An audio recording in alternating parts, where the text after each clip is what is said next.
မိန်းကလေးတစ်ယောက်ဒေါသနဲ့ကားတကားကိုပြင်းပြင်းထန်ထန်ကန်လိုက်တယ်။အဲ့ဒီအချိန်မှာသူမလယ်ပင်မှာဆွဲထားတဲ့လယ်ဆွဲကြိုးကမြေပြင်ပေါ်ကိုပြုတ်ကျသွားတယ်။လယ်ဆွဲကြိုးမှာချိတ်ထားတဲ့လက်စွပ်ကလှိမ့်ပြီးကောင်လေးရဲ့ခြေထောက်ရှေ့မှာရပ်သွားတယ်။ဝီလီယံကလက်စွပ်ကိုကောက်ကြည့်လိုက်တဲ့အခါချက်ချင်းအံ့ဩသွားတယ်။ဘာလို့လဲဆိုတော့ဒီလက်စွပ်ကသူတခါတုန်းကမြောင်းထဲကိုပစ်ချခဲ့တဲ့လက်စွပ်ပဲဖြစ်နေတယ်။တကယ်တော့ဝီလီယံထွက်သွားခဲ့တဲ့နေ့မှာပဲ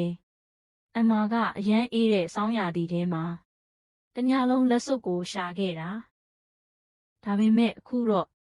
သူမမဟုတ်ဘူးလို့စက်ညင်းနေတယ်။နှစ်ယောက်စကားများနေတဲ့အချိန်မှာပဲနောက်ထပ်လက်စွပ်တကွင်းထပ်ပြီးပြုတ်ကျလာတယ်။အမ်မာခဏလေးတိတ်သွားပြီး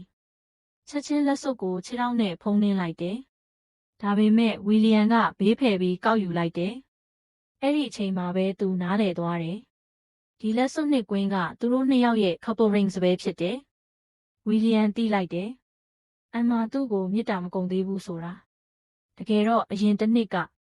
အမ်မာကသူ့ချစ်သူကို surprise ပေးဖို့စိုးကိုသွားခဲ့တယ်။ဒါပေမဲ့သူတွေးလိုက်တာကသူ့ချစ်သူဟာအခြားမိန်းကလေးတစ်ယောက်နဲ့အတူရှိနေတဲ့မြင်ကွင်း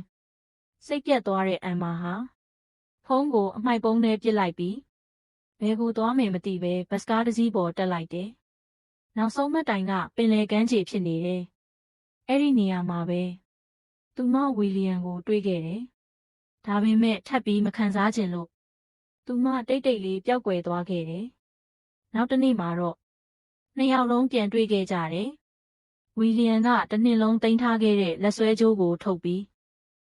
အမ်မာရဲ့လယ်ပင်မှာပြန်ဆွဲပေးလိုက်တယ်။ပျောက်ဆုံးသွားခဲ့တဲ့အချစ်ကနောက်ဆုံးတော့ပြန်လည်တွေ့ဆုံလာခဲ့ပြီး